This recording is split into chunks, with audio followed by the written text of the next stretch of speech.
பிதாவே, நாங்கள் நன்றி செலுத்துகிறோம். எனக்கு அருமையான தேவ பிள்ளைகளை, லூக்கா சுவிசேஷம், லூக்கா நற்செய்தி 24 அதிகாரம் 31 வசனத்தை வாசிக்கின்ற பொழுது, அப்பொழுது அவர்களுடைய கண்கள் திறக்கப்பட்டு அவரை அறிந்தார்கள், உடனே அவர் அவர்களுக்கு மறைந்து போனார் என்று சொல்லி நம்ம பார்க்கிறோம். அப்பொழுது அவர்கள் கண்கள் திறந்தன, அவர்களும் அவரை அடையாளம் கண்டு கொண்டார்கள், உடனே அவர் அவர்களிடமிருந்து மறைந்து போனார் என்று சொல்லி நாம் பார்க்கிறோம். இந்த நிகழ்ச்சி நம்ம நன்றாய் அறிந்த ஒரு நிகழ்ச்சியாக இருக்கிறது. இயேசு கிறிஸ்துவினுடைய உயிர்ப்பிற்கு பிற்பாடு கல்லறையினிடத்திற்கு போய் சில பெண்கள் தேடுகிறார்கள். அங்கே இயேசுவை காணவில்லை. ஓடி வந்து சீசரோடு கூட அவர் சொல்லுகிறாங்க, இயேசுவை காணவில்லை, உங்களுக்கு முன்னே கலிலேயாவுக்கு போய்விட்டார் என்று தூதன் இவ்வாறாக சொல்லிக் கொண்டிருக்கிறார் என்றெல்லாம் சொல்லி அவர்கள் ஆண்டவருடைய அந்த உயிர்ப்பை குறித்து அறியாமல் அவர்கள் பேசிக்கொண்டே இருக்கிறார்கள். அந்த சூழ்நிலையில நன்றாய் கவனித்து பார்த்தீங்கன்னா, இதையெல்லாம் அறிந்த 2 சீஷர்கள் எம்மாவு என்கிற ஊரை நோக்கி பயணித்துக் கொண்டிருக்கிறார்கள். அது எருசலேமில் இருந்து கிட்டத்தட்ட 9-10 கிலோமீட்டர் தூரமாக இருக்கிற அந்த ஊருக்கு கடந்து போய் கொண்டிருக்கிறார்கள். அந்த ஊருக்கு போகிற வழியிலே அவங்க ஆண்டவரை குறித்து பேசிக்கொண்டே போகிறார்கள். நம்மோடு கூட இருந்தவர் அல்லவா, அவரை எல்லாம் கொலை செய்து அடக்கம் பண்ணினார்களே, இன்றைக்கு அவரை காணவில்லையே, என்ன ஆனதோ தெரியவில்லையே என்றெல்லாம் சொல்லி இயேசுவை குறித்து அந்த காரியங்களை, பெண்கள் தெரிவித்த காரியங்களை குறித்து அவங்க பேசிக்கொண்டே போகிறதை பார்க்க முடிகிறது. அவர்களோடு அவர்கள் பேசிக்கொண்டிருக்கும் பொழுது கூட ஒரு நபர் நடந்து போகிறதை பார்க்க முடிகிறது. அந்த நபர் வேறு யாரும் இல்ல, உயிர்த்தெழுந்த ஆண்டவராக இயேசு கிறிஸ்துவானவர். அவர்கள் பேசிக்கொண்டிருக்கிற அந்த வார்த்தைகளை கேட்டுக்கொண்டே கடந்து அவர்களோடு நடந்து போய்கொண்டே இருக்கிறார். எனக்கு அருமையான தேவ பிள்ளைகளே, அந்த நேரத்தில் ஒன்றை பார்க்க முடிகிறது. இவர் உடன் வருவதை பார்க்கும் பொழுது அவர்கள் இவர் இன்னார் என்று அறியாது இருக்கிறார்கள், இயேசு என்பதை அறியாது இருக்கிறார்கள். ஆனாலும் கூட கர்த்தர் அவளோடு கூட அவர் பேசிக்கொண்டே வருகிறதையும் பார்க்க முடிகிறது. யார் என்று தெரியாமல் இயேசுவை குறித்து இயேசுவிடத்திலே பேசிக் கொண்டிருக்கிறார்கள். எனக்கு அருமையான தேவ பிள்ளைகளே, நிறைய நேரங்களில் இயேசுவை யார் என்று தெரியாமல் இயேசுவிடத்திலே ஜெபித்துக் கொண்டிருக்கிறோம். நம்முடைய வாழ்க்கையை தான் இருக்கிறது. இயேசு எப்படிப்பட்டவர், தேவன் எப்படிப்பட்டவர் என்று தெரியாமல், அவரை அறிந்து கொள்ள முடியாமல், ஆனால் அவரோடு கூட பேசிக் கொண்டிருக்கிறோம், அவரோடு ஜெபித்துக் கொண்டிருக்கிறோம், அவருடைய சமூகத்தில் ஜெபிக்கிறோம். தேவனை அறியாமல் தெய்வத்திடத்தில் ஜெபித்துக் கொண்டிருக்கிறவர்களாய் நாம் இருக்கிறோம். நம்முடைய கண்கள் மறைக்கப்பட்டு இருக்கிறது. கர்த்தரின் வல்லமை காணும்படி கண்கள் மறைக்கப்பட்டு இருக்கிறது. உலகத்தின் உபத்திரவங்கள், உலகத்தின் பாடுகள், உலகத்தில் இருக்கிற எல்லா நிந்தைகளும் நாம் தேவ சமூகத்திலே அவரை காணாதபடிக்கு ஜெபிக்கும்படியாய் நம்முடைய கண்கள் மறைக்கப்பட்டு இருக்கிறது. தெய்வம் யார் என்று உணராதபடிக்கு நாம் ஜெபித்துக் கொண்டிருக்கும்படியாய் நம்முடைய கண்கள் மறைக்கப்பட்டு இருக்கிறதை நாம் கொஞ்சம் உணர்ந்து கொள்ள வேண்டும். ஏன் அற்புதம் நடக்கல அப்படின்னா, ஆண்டவரிடத்தில் ஜெபிக்கிறோம், ஆனால் ஆண்டவர் யார் என்று அறியாமல், அவருடைய தன்மை என்னவென்று அறியாமல் நாம் தள்ளி நின்று, தூரமாய் நின்று நாம் ஜெபித்துக் கொண்டிருக்கிறோம். எனக்கு அருமையான தேவ பிள்ளையே, நமக்கு நன்றாய் தெரியும் ஆண்டவர் நல்லவர் என்று தெரியும், ஆண்டவரை அறிந்திருக்கிறோம்.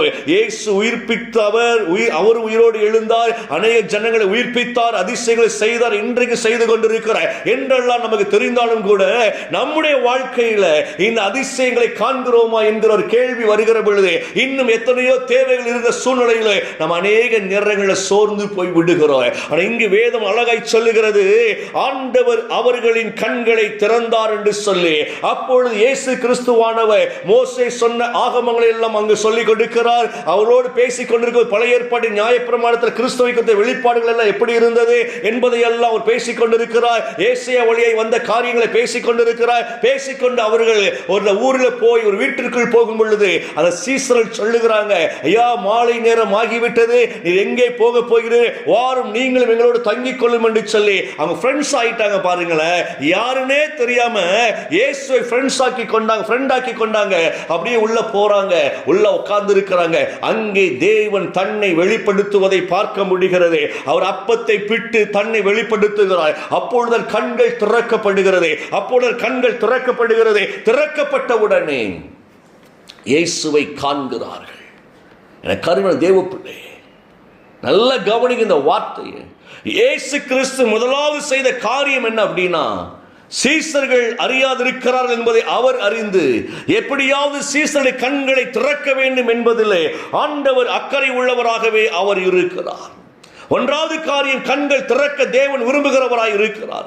இன்னைக்கு சாத்தான் இருளான சூழ்நிலைக்குள் நம்முடைய கண்களை எல்லாம் அவன் மூடி வைத்திருக்கிறான். பிரச்சனைகள், பாடுகள், கஷ்டங்கள் வருகிற பொழுதெல்லாம் நம்முடைய கண்கள் இருளடைந்து இருப்பதை பார்க்க முடிகிறது. கண்கள் இருளடைய அவிசுவாசம் பெருகுகிறது. அவிசுவாசம் பெருக பெருக பயம் நம்மளை தொற்றிக் கொள்ளுகிறது.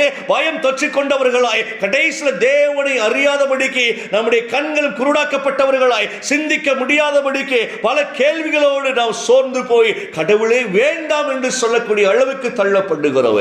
சாத்தான் தந்திரமாய் முதல்ல செய்கிற காரியம் என்ன தெரியுமா? தேவனை நாம் பார்க்க முடியாதபடிக்கு நம்முடைய கண்களை அவன் குருடாக்குவான். நல்ல கவனிங்க.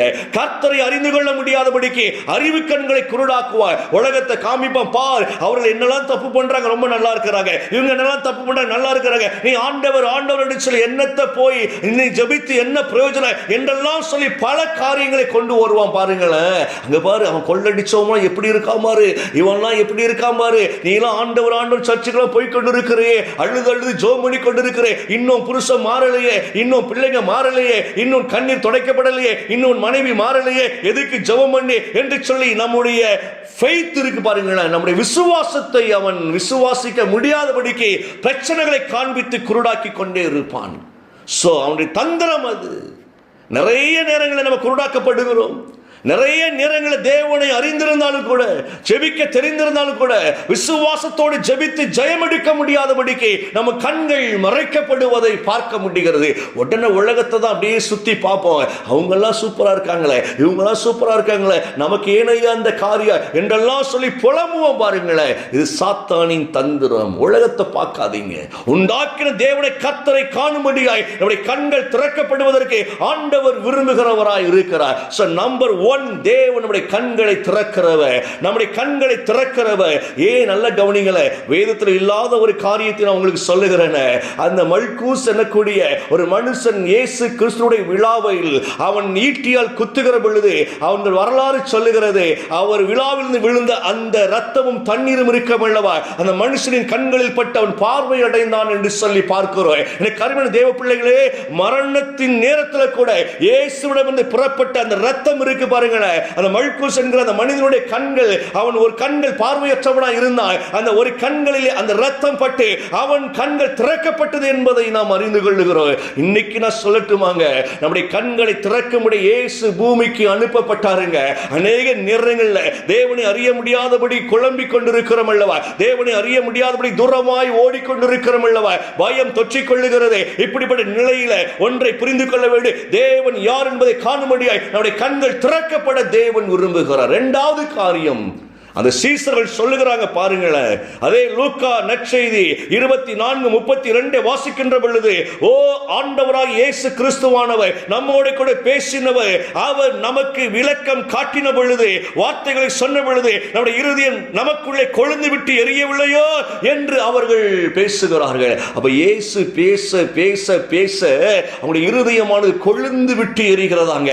அந்த தைரியம் அவங்களுக்குள்ள வருவதை பார்க்க முடிகிறது. எனக்கு அருமையான தேவ பிள்ளையே, கர்த்தரை குறித்து பேசிக் கொண்டிருங்கள், தேவ வசனத்தை குறித்து பேசிக் கொண்டிருங்கள், தேவ வார்த்தை கேட்டுக் கொண்டிருங்கள். தேவ வார்த்தை கேட்க கேட்க கேட்க நீங்கள் பேச பேச பேச உங்களுக்குள் விசுவாசம் கொழுந்து விட்டு எரிவதை நீங்கள் பார்க்க முடியும். ஒன்று உங்களை சேதப்படுத்த முடியாதபடி தைரியம் உங்களுக்கு வருவதை நீங்கள் பார்க்க முடியும். கொழுந்து விட்டு நம்முடைய இருதயம் அப்படியே தேவனை மகிமைப்படுத்தி கொண்டே இருக்குங்க, அப்படியே பற்றி எரிந்து கொண்டே இருக்கு. எவ்வளவு பெரிய கிருபை பாருங்களேன். இயேசு தன்னை வெளிப்படுத்தி அப்படியே மறைந்து போனார் என்று சொல்லி பார்க்கிறோம். எனக்கு அருமையான தேவ பிள்ளையே, அந்த ஆண்டவர் இன்றைக்கு நம்முடைய கண்களை திறந்திருக்கிறார். அந்த ஆண்டவர் நம்மோடு கூட பேசி நம்முடைய இருதயத்தை தைரியப்படுத்தி கொழுந்து விட்டு எரியும்படியாய் அசைவாடி கொண்டிருக்கிறார். நம்முடைய கண்களுக்கு அவர் தெரியவில்லை என்றால் நம்முடைய அறிவு கண்களுக்கு அவர் அப்படியே தெரிகிறவராகவே இருக்கிறார். இன்னைக்கு சொல்லுங்க, இயேசுவே இன்னும் இன்னுமாய் நாங்கள் பலப்படும்படியாய் உடைய கரத்திலே ஒப்புக்கொண்டிருக்கிறோம். இன்னும் எங்கள் கண்கள் திறக்கப்படுவதாக, இன்னும் ஆண்டவரே எங்களுடைய சரீரம் பலன் அடைவதாக, எங்களுடைய இருதயம் கொழுந்து விட்டு எறிவதாக. உம்மை உம்மை நாங்கள் ஒவ்வொரு நாட்டில் அறிந்து கொண்டவர்களாய் எங்களுடைய கண்கள் திறக்கப்பட்டதாய் இருக்கட்டும். ஆண்டவரே உடைய கரத்திலே ஒப்புக்கொண்டிருக்கிறோம். எல்லாம் சொல்லுங்களேன், இயேசுவின் நாமத்தில் ஒப்புக்கொண்டிருக்கிறோம் ஐயா. எங்கள் குடும்பத்தை ஒப்புக்கொண்டிருக்கிறோம். எங்கள் ஆவியானவரே, எங்கள் பிள்ளைகள் யாவரையும் கரத்தில் ஒப்புக்கொண்டிருக்கிறோம். ஆசீர்வதிங்க, ஆசீர்வதிங்க, ஆசீர்வதிங்க ஆண்டவரே. வேதத்தை அறிந்தவர்களாய், வேத சத்தியங்களை அறிந்தவர்களாய், எங்கள் கண்கள் தெளிவாக்கப்பட்டவர்களாய் ஆண்டவர் உம்மை நம்பி உமக்கு பின்வருவதற்கு எங்களுக்கு உதவி செய்வீராக. இணைந்திருக்கிற ஒவ்வொரு குடும்பத்திலும் ஆசீர்வதிக்கிறேன். பெரிய காரியங்கள் உண்டாகட்டும் இயேசுவின் நாமத்தில் பிதாவே. ஆமென், ஆமென்.